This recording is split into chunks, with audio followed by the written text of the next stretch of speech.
кревко примирие на Блискиот Исток. САД нападнаа воени цели во Иран. Техеран возврати со ракетирање на воздухопловна база во Кувајт. Најновиот напад е трето по сериозно нарушување на примирието меѓу САД и Иран, договорено на почетокот на април. Во претходните два случаи и Техеран и Вашингтон се обидоа да го минимизираат значењето на нападите. Најпокрај пораките кои доаѓаат од иранската влада, Доналд Трамп е убеден дека Техеран навистина сака да постигне договор и им порача на критичарите да се опуштат. Зарем тие демократи и разни навидумне патриотски републиканци не разбираат дека многу ми е потешко добро да ја вршам својата работа и да преговарам кога политички платеници постојано и негативно зборуваат на нивоа какви што никогаш порано не биле видени, повторувајќи одново и одново дека треба да одам побрзо или побавно, или да започнам војна, или да не започнам војна, или што и да е. Само седнете и опуштете се. На крајот се ќе заврши добро. Секогаш завршува така. Иранската армија веднаш возврати на нападите. Цел била воздухопловна база која САД ја искористиле за да го почнат нападот.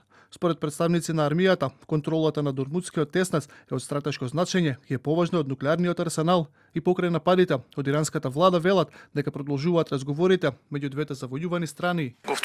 Продолжува размената на пораки со САД. Се додека разговорите не доведат до јасен исход, не е можно да се донесе оценка за нив. Се што се кажува во оваа фаза е само шпекулација и не треба да му се придава значење.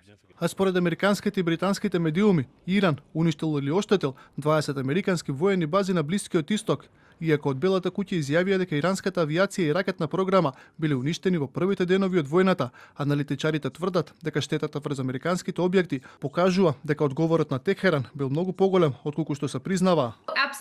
Почетните ракетни напади на Иран беа масовни, дизајнирани да ги совладат воздушната и ракетната одбрана преку самата бројност. Сепак во рок од неколку дена Иран премина на помали, попрецизно насочени напади, зачувувајќи ги преостанатите ракети и беспилотни летала за конкретни цели со висока вредност и концентрирајќи го огнот таму каде што дури и блиските промашувања предизвикуваат значителна штета.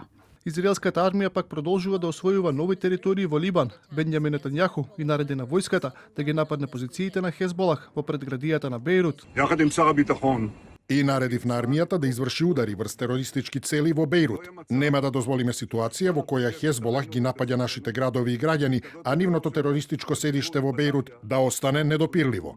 Во меѓувреме, либанскиот председател Џозеф Аун порача дека земјата се соочува со израелска агресија. Побара од меѓународната заедница да ги осуди секојдневните напади и да го запре, како што го нарече, страдањето на либанскиот народ, особено на луѓето на југот на земјата.